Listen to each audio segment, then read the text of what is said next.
नमस्कार दोस्तों, आज की इस वीडियो में हम बात करने वाले हैं सिर में होने वाले फंगल इन्फेक्शन के बारे में, जैसे कि हम रिंगवर्म ऑफ द स्काल्प कहते हैं। दोस्तों, सिर में फंगल इन्फेक्शन आमतौर पर बच्चों को होता है, लेकिन बड़े भी इससे प्रभावित हो सकते हैं। और ऐसा मुख्य रूप से बैक्टीरिया और फंगी के कारण होता है, जो कि स्कैल्प में चले जाते हैं और इसके चलते स्किन रैशेज के साथ साथ बालों का झड़ना भी शुरू हो जाता है। साथ ही सिर में खुजली, पैचेस व गंजापन भी नजर आने लगता है। फंगल इन्फेक्शन को कम करने के लिए एंटी फंगल दवाएं दी जाती है और साथ ही शैम्पू भी इस्तेमाल किया जाता है, जो इन्फेक्शन को रोकने में मदद करता है। वही गंभीर मामलों में ब्लड में एंटी फंगल इंजेक्ट किए जा सकते हैं।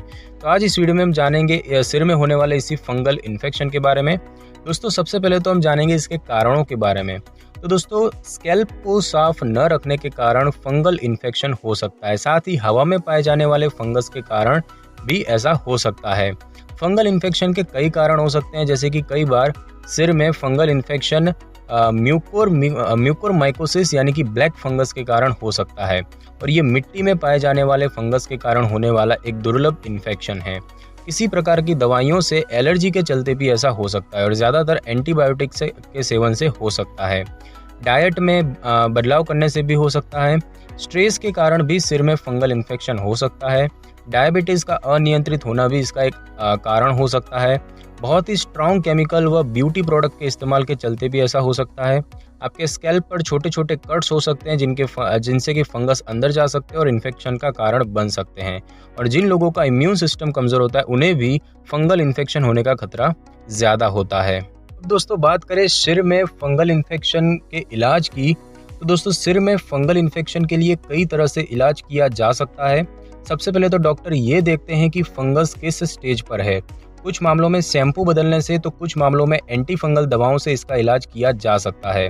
कुछ मामलों में एंटी फंगल इंजेक्शन देने की भी ज़रूरत पड़ सकती है। तो इन सब के बारे में हम विस्तार से जानेंगे। सबसे पहले बात करते हैं एंटी फंगल दवाओं की। तो शोध से पता चलता है कि एजोल्स के रूप में जाने जाने वाली एंटी फंगल दवाएं, जैसे कि फ्लूकोनाजोल और एलेलामाइन, इस समस्या के उपचार में सफल हैं। कैंडिडा के इलाज में इन दवाओं की सफलता दर 80 से 100% है। इसके अलावा फंगस के लिए प्रमुख एंटी फंगल दवाएं, जैसे कि ग्रेजोफुल्विन और टर्बिनाफाइन हाइड्रोक्लोराइड भी दी जा सकती है। ये खाने वाली दवाएं होती है, जो कि आप लगभग 6 सप्ताह तक लेते हैं। दोनों के कुछ सामान्य साइड इफेक्ट हैं, जिनमें कि दस्त और पेट खराब होना शामिल है। आपके डॉक्टर इन दवाओं को मूंगफली का मक्खन या फिर आइसक्रीम जैसे हाई फैट वाले फूड के साथ लेने की सलाह दे सकते हैं। निस्टेटिन या एम्फोटेरिसिन बी एंटी फंगल दवाएं होती है, जिन्हें डॉक्टर आपकी स्थिति के हिसाब से दे सकते हैं। अब दोस्तों, बात करें मेडिकेटेड शैम्पू या कॉर्टिजोन फोम की, तो फंगस को हटाने और इन्फेक्शन के प्रसार को रोकने के लिए डॉक्टर आपको मेडिकेटेड शैम्पू इस्तेमाल करने के लिए कह सकते हैं।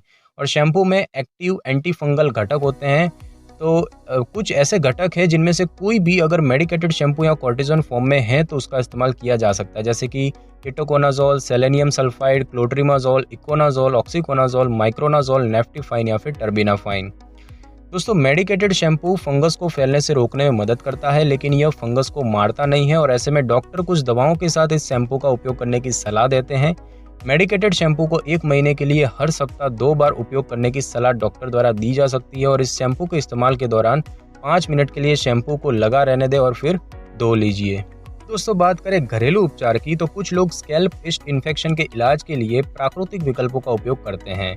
तो सबसे पहले बात करें एप्पल साइडर विनेगर की, तो मृत त्वचा को ढीला करने और सूजन को कम करने में मदद करने के लिए एप्पल साइडर सिरका को पानी के साथ बराबर मात्रा में मिलाकर स्कैल्प पर लगाएं। नारियल के तेल की बात करें, तो माना जाता है कि नारियल के तेल में एंटी फंगल गुण होते हैं, और इसे आप सीधे बालों में इस्तेमाल कर सकते हैं। एसेंशियल ऑयल की बात करें, तो एसेंशियल ऑयल जैसे कि tea tree oil, lavender oil या लेमन ग्रास ऑयल में रोगाणुरोधी गुण होते हैं, जो कि स्कैल्प के फंगल इन्फेक्शन में मदद कर सकते हैं।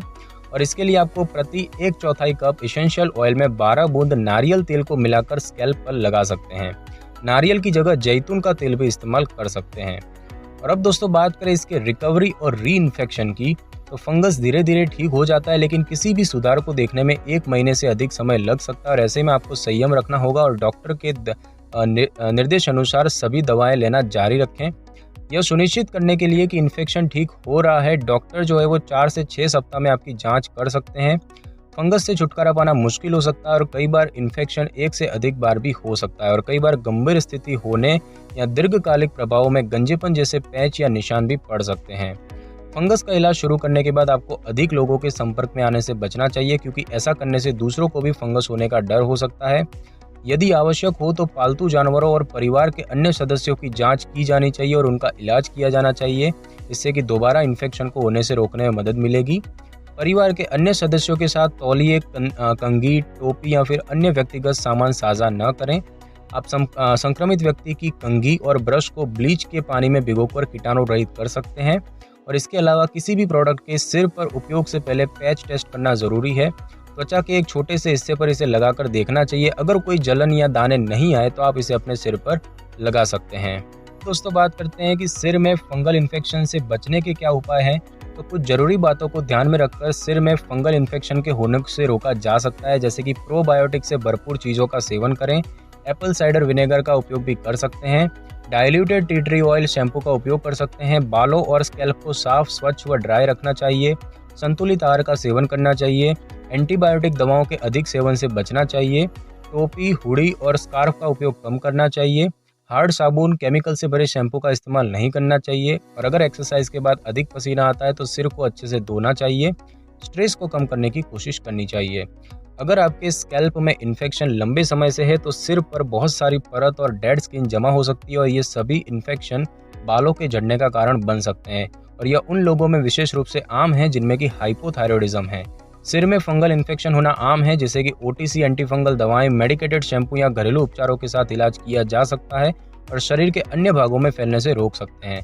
ध्यान रहे कि स्कैल्प ईस्ट इन्फेक्शन का किसी भी रूप में इलाज करने से पहले डॉक्टर की सलाह अवश्य लें। तो दोस्तों, इस वीडियो में बस इतना ही। अगर आपको मेरी ये वीडियो अच्छी लगी हो तो वीडियो को लाइक और शेयर करें और कमेंट करना बिल्कुल भी ना भूलें।